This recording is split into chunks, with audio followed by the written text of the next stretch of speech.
morning and welcome to the 71st Learn with Lorna, where we'll be looking at the history of railways in the Highlands. If you're new to Learn with Lorna, then my name is Lorna Steele. I'm a Community Engagement Officer with the Highland Archive Service. The Highland Archive Service has 4 centres across the Highlands that looks after historic documents that tell the story of this part of the world. So we have the Highland Archive and Registration Centre in Inverness, we have Nucleus, the Nuclear and Keithness Archives in Wick, Skye and Lochailsh Archive Centre in Portree, and Lochaber Archive Centre in Port William. And together, the 4 of them make up the Highland Archive Service. The purpose of this series, Learn with Lorna, we started it in March 2020 to really give a way of connecting people to the collections that we care for when they weren't able to get into the buildings. If you're new to the series, then please do go back and have a look at the High Life Highland YouTube channel. All the previous 70 episodes have been uploaded there, so please do go back and watch them. This series is brought to you by High Life Highland at no cost to the viewer. High Life Highland is a charity registered in Scotland, and there's no payment or subscription required to take part in this series of events, but if you're able to donate towards our work, then we're truly grateful for that, and there's a link to be able to do so in both the Facebook text, if that's where you're watching, and also on the YouTube text as well. So thank you so much for those of you who have been able to do that. I hope you enjoyed July's theme of sport and leisure, and last week finding out a little bit more about shinty for those of you who didn't know, and I hope those of you who do know a lot about shinty enjoyed it as well. This week we're moving, of course, into August and into a new theme, so we're starting to look at the subject of transport. And this week, a subject of interest to many people, the subject of railways. In fact, it is my mum's birthday today, and that is one of the reasons I put this in for this week, because she is a big fan of the history of railways. This week is pre-recorded, which if you're new you'll know is unusual, but that is because I'm on leave this week and next week. But please do comment, please do continue to leave messages and comments. My colleagues will see it and I will pick it up on my return as well. Okay, so we're going to look at some stories from railways in our collections. I don't know what it is about railways, I don't know if you would agree with me, but there's something that always captures people's hearts about railways, I think. There's something about romance, about travel, about industry. I don't know, it seems to be a subject that people really care about. And of course, the development and change in the railways has been one of the inventions that has most transformed the country, and the Highlands are no different from that. The area has been transformed through the development of railways over the centuries. We hold a wide array of material relating to the railway lines and railway companies. So we hold a huge amount of photographs of railway engines, plans of the lines, volumes that detail the construction of bridges and the infrastructure, so viaducts, things like that. And of course, railways also feature in our family estate and local government records, because for every railway that went through, the land had to be purchased, the routes had to be planned, permission had to be given from landowners, people had the space for objections, for debate, for discussion. So all of those types of collections hold information about the railways as well. There are so many potential stories I could tell, and again, as I said last week, I'm very conscious that some people watching will not be familiar with the geography, the specific place names and lines that I mention. So my aim today is to give a very general overview and timeline of the development of railways within the Highlands, with some extracts from our collections. Commercial locomotive-drawn railways came into being in Britain in the early decades of the 1800s. 1830 saw the opening of the Liverpool and Manchester Railway, and the National Archives in Kew in London have a section of their website that dedicated to the development of the railways, and they detail the significance of that first line like this. The opening of the railway signified the birth of modern railways. It was the first inner-city railway which used locomotives and the first to offer a timetabled passenger service. Its success and popularity proved the viability of the railways and led to the huge expansion of the railway network. The actual opening of this line was, however, marred by the death of MP William Huskisson, who was fatally injured when an engine ran over his legs. This is often cited as the first railway fatality. So you can see it build up. Obviously there had been horse-drawn conveyances and so on, but that move towards locomotive-drawn and that first line opening and the significance of that to, as that extract says, to the viability of railways as a concept had an immediate knock-on effect.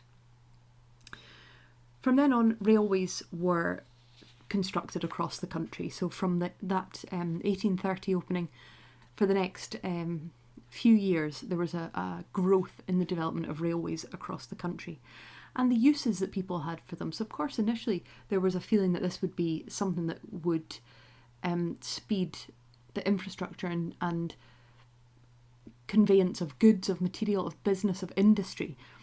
But very quickly people started to use them for things like going on holiday, for leisure, and that was a huge and transformative change in the social makeup of the country as well, and what each class of person was able to do. I've mentioned in previous episodes Queen Victoria and how whenever she became a fan of something, she became a huge advocate for it, and that kind of celebrity status attached to something would then follow, would lead to huge popularity. And she did that with the railway. She was a huge fan of the railways, and royal patronage is always a thing that boosts whatever the subject is. Her belief in the railways encouraged people to believe that they were safe and made going by rail something that was fashionable to do. By the 1840s, the railways were in full swing, and Britain entered a period then known as Railway Mania, where nearly 300 Acts of Parliament for proposed railway lines. This is an extraordinary statistic. Nearly 300 Acts of Parliament for proposed railway lines were submitted in 1846 alone. So in that 1 year, only 16 years after that first railway, very quickly afterwards, this huge boom in railway development and railway mania. And it was at this time that proposals were first lodged to run a railway to Inverness and to connect the north of Scotland with the south of Scotland. Now, initially the plan was, or the thought was, to get to Inverness via Perth or via Aberdeen, but both of these ideas had different issues associated with them, different problems. The route from Perth was presented to Parliament in 1845, but it was considered too difficult because of the hilly terrain. And I remember a couple of years ago hearing Anne Mary Patterson, who, if you're watching today, Anne Mary, nice to have you. Anne Mary Patterson is a descendant of William and Murdoch Patterson, civil engineers and key names in the development of railways in the Highlands. And I remember hearing her speak a couple of years ago, because she is in her own right an expert on the subject, and talking about the challenges faced by the Highland terrain, the challenges that the Highland terrain presented the railway builders. And she told us in that talk that the engines that are used today on the network are still brought up here to be tested on the hills before they're given over to be used in service, which I thought was absolutely fascinating. And I have to be honest, I also learnt to drive in and around these particular slopes, up Dramossy Brae and up, across Slough and Daviot Brae. And so having done that in second gear with my mum next to me going, drive properly, I can testify to the sudden steepness of the hills. I think from the train's point of view, my understanding is that the fear of that gradient was more, not so much about the problem of getting up the hill, but was more about the fear of them not being able to brake on the way back down. So the Perth to Inverness proposal was dismissed at this point, but we will come back to it. The other option had been to take the railway from Inverness to Aberdeen, and this route was given approval as the Great North of Scotland Railway. However, I mentioned that the 1840s was the peak of railway mania. Inevitably, as with anything like this, there was no way this could have been sustained, this level of infrastructure creation, money being poured into it, just couldn't be sustained. Railway share prices increased exponentially, so they just went through the roof. More and more people speculated, not seeing that the bubble was not going to last. interest rates increased, and then it became clear that all of those hundreds of line proposals that I had mentioned, all of the ones that had been approved, there was no way they were all going to go ahead. And so the share price collapsed, and a huge amount of people lost substantial amounts of money. And it's the same story that we see with everything like this. There were a few people who profited and made substantial fortunes out of the railway boom, and there were many others who lost vast amounts of money because they didn't see the crash coming. And the Inverness to Aberdeen line was one of those that felt the impact of the crash at the end of railway mania. So although the line had been approved in the 1840s, construction finally started in 1852 after huge issues in funding. Rather than come from Aberdeen all the way to Inverness, and this is where I say I'm very aware that some people might not know the geography, so you may have to go away and track this all on a map afterwards. Instead of coming all the way from Aberdeen to Inverness, the route only made it as far as Huntly, so about a third of the original intended route. But as I say, money was the issue. So a decision then was taken to build from the Inverness end to go towards that line coming in the other direction. And so a line as far as Nairn was built. And this line was finally completed and opened in November 1855. And we have a record within our collections of the day that the line opened and the Inverness railway station was opened. I know I talk about this week in, week out, but it never ceases to amaze me that all of the different places that you can go for this information. So the town council, of course, are involved because the line is coming straight into the middle of the town, so they have to be involved from a land point of view. And also there's the town council attending the opening ceremonies and being part of that. So this is the extract from the Inverness Town Council minutes of 1855 November, when the railway line opened. So it's entitled Inverness and Nairn Railway. The Town Council, observing that this is the opening day of the Inverness and Nairn Railway, unanimously resolved to record the high sense entertained by them, and as they believe by the community at large, of the public spirit and energy with which the undertakings whereby the benefits of railway communication have for the first time been conferred on the capital of the Highlands, and to express the thanks of the Council to Clooney Macpherson, Aeneas William Mackintosh Esquire of Raigmore, and the other directors and promoters of the scheme. The Provost was requested to transmit an extract of this minute to the chairman of the railway company. So, ignoring the very long sentence structure that we work with day in, day out in these records, very much a feeling of excitement, spirit, energy, the future, the benefits of railway communication, the fact that this was going to transform the Highlands and bring it in line with the rest of the country. It did have an immediate effect, and I wanted to share with you some extracts from this book, which is called The Highland Railway People and Places. It's written by Neil Sinclair, and it's based on a wide variety of material, but it's based in part on the documents that we hold in our collections. And for those people who have been watching this series from day one, there is an entire chapter dedicated to Malcolm Blaine in here. The opening paragraph of this book shows what an immediate impact it had and what an economic impact it had on the Highlands. The official opening of the Inverness and Nairn Railway, the INNR, on the 5th of November 1855 was one of the most significant events in the history of the Highlands. The development of the railway system changed the economy of the region and transformed and indeed created communities along its routes. It also led to the Highland Railway, formed in 1865, becoming the largest single employer in the region. In 1921, it employed 3,490 people. And it goes on to say what an extent of the country, of the Highlands and Northern Scotland, was served by the Highland Railway. So we're at the point where the Aberdeen to Inverness line has only got to Huntly. The Inverness have started building from the other way to Nairn, so they've still not quite met.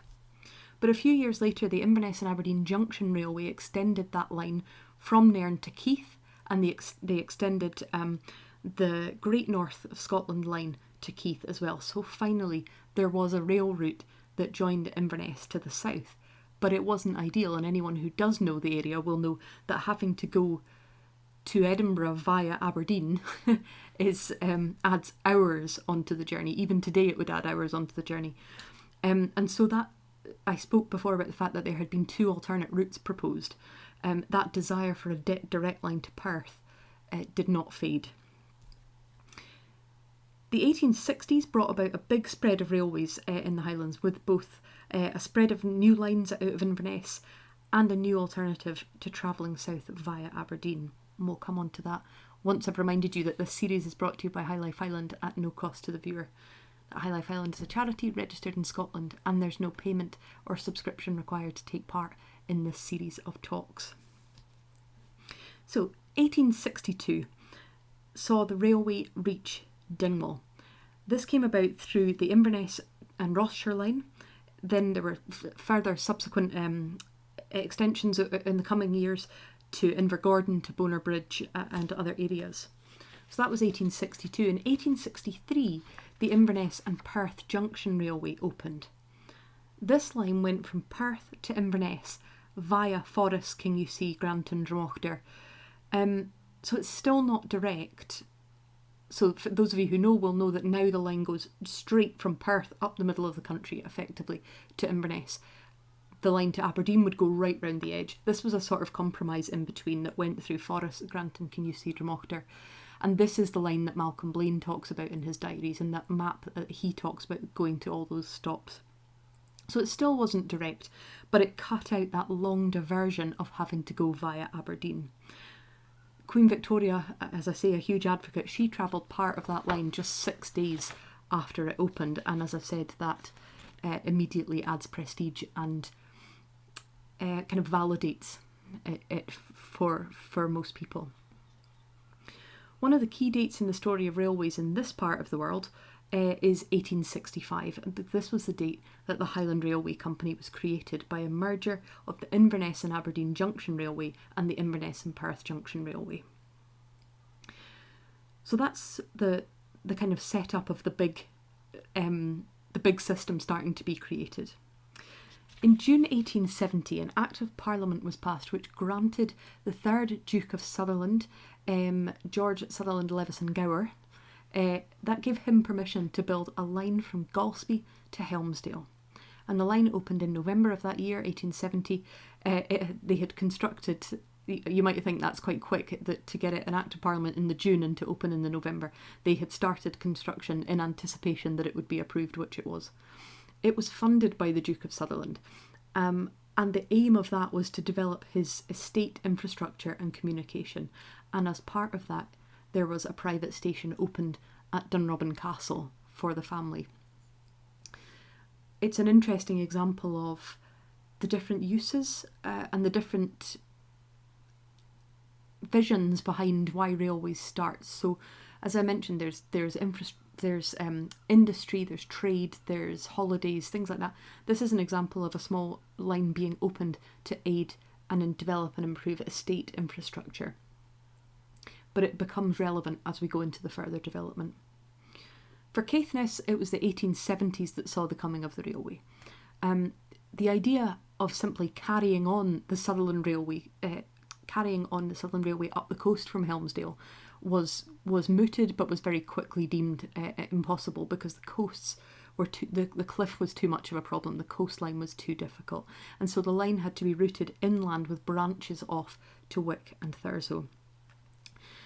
The distance of the line from the road meant the need to transport materials by hand, on men's backs, and by tram lines laid across the moor. A very difficult and labour-intensive job. And as I was jotting these notes down, I was reminded of the diatomite, when we spoke about diatomite industry and mining in Skye, and that same hugely physical, laborious process. Same with the aluminium industry, of even setting up the thing that's then going to take you on forwards, to take the material across to even start developing the line. It was hugely costly and difficult. The Sutherland and Keithness Railway opened on the 28th of July 1874 with a train setting off from Wick and another one setting off from Thurso for Inverness. And it's described as such a happy and exciting occasion. So to celebrate this, both Wick and Thurso had a half holiday. Hundreds of people travelled on the trains, and many more stood on the station platforms all day watching the trains come and go because they hadn't been able to do it before. 1870s also saw the development of the Dingwall and Skye Railway opening to Stromeferry in the west. I'm going to do what those of you who watch me often will know I always do, which is just pause to go, isn't that extraordinary? Just in the subjects we've looked at over the last few weeks and months, the 1870s, we've got, of course, the Education Act, we've got the Franchise Act, we've got, looking the last few weeks, the development and creation of the shinty clubs, of the football teams, the development and change in education. And it's all happening at the same time that the railways are coming through, the theatres are being opened or changed, constructed. It's just so interesting. It's something I take a huge amount of pleasure in, is looking at all those different layers of society and where they all fit into the bigger picture. And this huge change in the way life was lived in these late 1800s decades is quite extraordinary, I think.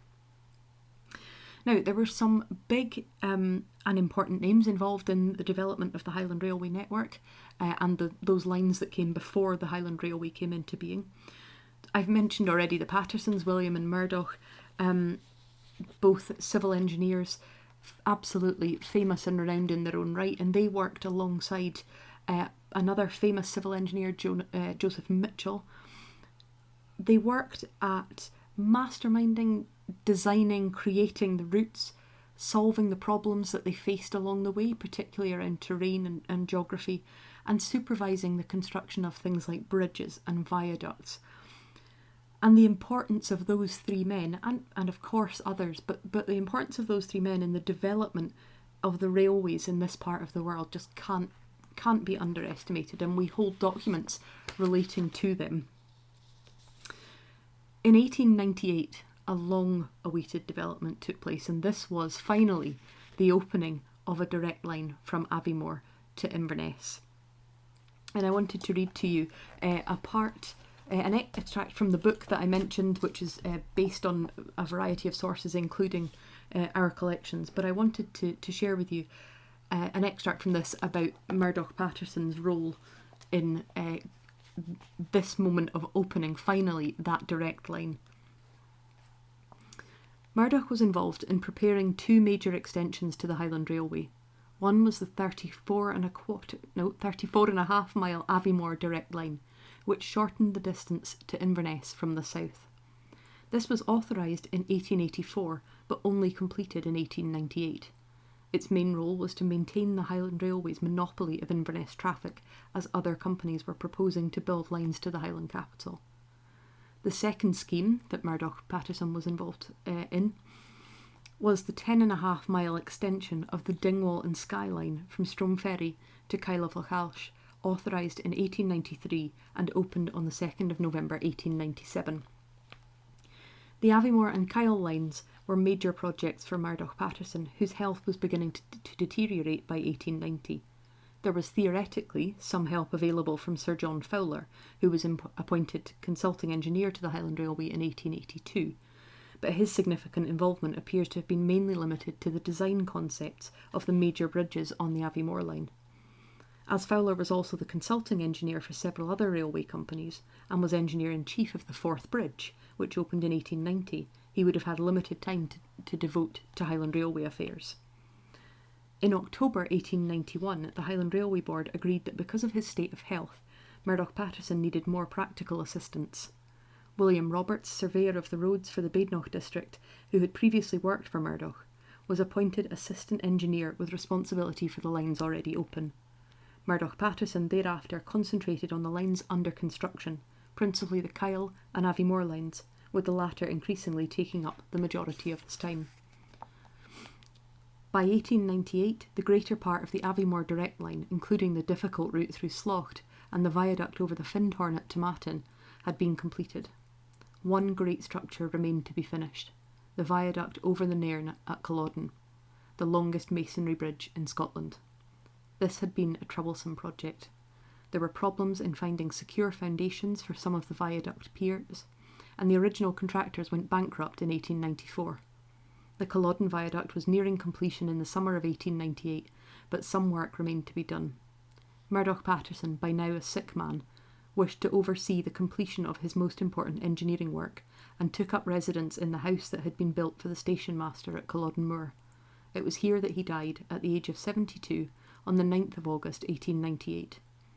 Family tradition says that a few days earlier, realising that his end was approaching, he asked the navvies to push him across Culloden Viaduct on a trolley so that he could cross it before his death. The Aviemore line opened through to Inverness on the 1st of November 1898.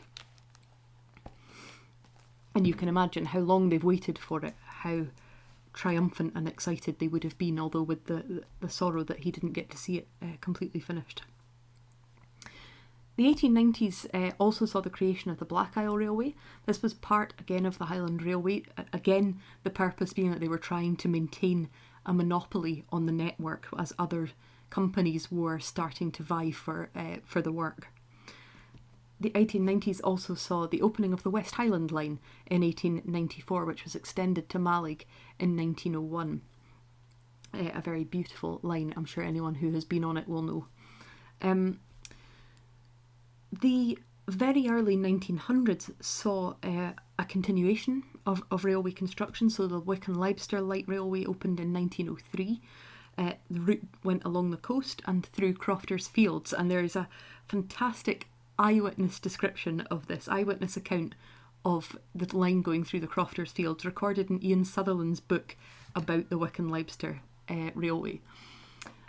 It says, "The track went through many crofters' fields, and according to eyewitnesses, cows which had never run in their lives were clearing stands of winds like steeplechasers and disappearing into the hill with awe-inspiring speed. Some had only just been brought back when the second train appeared, and they all fled again." It's a kind of a very comedic image, but on the other hand, how frightening for them if they had never seen anything like this with this noise. And it's funny now when you think as we go past animals on the train and they don't bat an eyelid most of the time. Learned behaviours. The railways, of course, changed completely during the Great War. Their role changed. They carried timber, they carried troops. And it's like everything. It's like almost every subject I've spoken about in the last year and a half, comes back to those pivotal points, usually the Great War, the Second World War, where things have a huge tumultuous effect, of course. In 1923, after years of being the dominant force of railway construction and management, the Highland Railway became a part of London, Midland and Scottish Railway. This is a railway close to my heart because my initials are LMS, so I have LMS railway mugs, I have LMS posters. But of course, it was a time that saw the end of the Highland Railway network. Well, the network obviously continued, but under that larger construction of the LMS railways. It was a period of continued improvement and for the trains, so there was a huge development in understanding of the trains and so on at this point. And then the 1940s, of course, again we see the trains as a key part of the war efforts. So we have in our collections documents that talk of the role of the trains in transporting evacuees, in transporting troops, and I've mentioned timber supplies. We hold documents that talk about the huge increase in timber transportation that had to happen during the war, as the timber corps moved in and these railways, the remit of them and the job of them changed so substantially, and we see that in our collections. Following the Second World War, in 1948, the railways were nationalised, and the lines which had previously belonged to the Highland Railway became part of the British Railways Scottish region. And then, as anyone who lives in the UK will know, what I'm going to say next happened in 1963, the dreaded Beeching Report. The report was entitled The Modernisation and Re-Equipment of the British Railways. It came in 1963 and it brought with it the closure of many, many of the lines and stations that I've mentioned. And I know it's something that people feel to this day very strongly about. That endless cycle that we kind of touch on through this series of one thing overtaking the next, something becoming fashionable, essential, be-all and end-all thing that everybody has to do, and then suddenly replaced by other things. So the canals that happen to, the trains, and then in this case, of course, the cars overtaking a lot of those roles for trains, and aeroplanes taking over those roles. But we continue in this country, I believe, to have a huge love affair with trains. The West Highland line, as I mentioned, is a beautiful line, and its spectacular views are loved by locals and loved by tourists because of the association with the Harry Potter films. The railway line that used to run across Granton and Dava from Forest, the one that I said Malcolm Blaine talked about, that has closed down in the Beeching report, but has been turned into part of it into a heritage line, the Strathspey Railway, which is again beloved by locals and tourists. And there are associations out there like the Highland Railway Society, a hugely knowledgeable group of people, the Friends of the Far North Line, the Highland Mainline Community Railway Partnership, and a variety of others who continue to tell the story of railways, their construction, their staff, their structures, and their impact, and the fact that the way in which those lines and the people who built them and the people who travelled on them, just the huge impact that had on Highland life. And we're really proud to look after archives of some of those groups. So we have the records of the Highland Railway Society, which, as I mentioned, includes a huge range of everything from plans for the construction of bridges to minute books and all sorts of different things. We hold the magazines of the Friends of the Far North Line, and we're delighted to look after these and to give people access to them. And we have many of them digitised on Ambala as well, so if you're interested, please do go and have a look at these websites, and please do engage with the people who run these websites and who are incredibly knowledgeable and know far more than I do about the development of the railways and why they changed the landscape of the Highlands. Thank you for joining me to learn a quick overview about some of the lines and some of the ways in which the railway has changed the Highlands. I hope you've enjoyed it. Next week will be pre-recorded again, as I've mentioned, so please do look out for the notification of that, and then mark your interest in attending and come along. Next week we'll be looking at boats, ferries and the Meikle ferry disaster, so I hope you can join me for that one as well. Again, please do comment, please do leave me messages, I will pick them up when I get back from leave. But in the meantime, thank you for joining me, and a reminder that this series is brought to you by High Life Highland at no cost to the viewer, that High Life Highland is a charity registered in Scotland, and that there's no payment or subscription required to take part in this series of events. But if you're able to donate towards our work, then we're very grateful for that.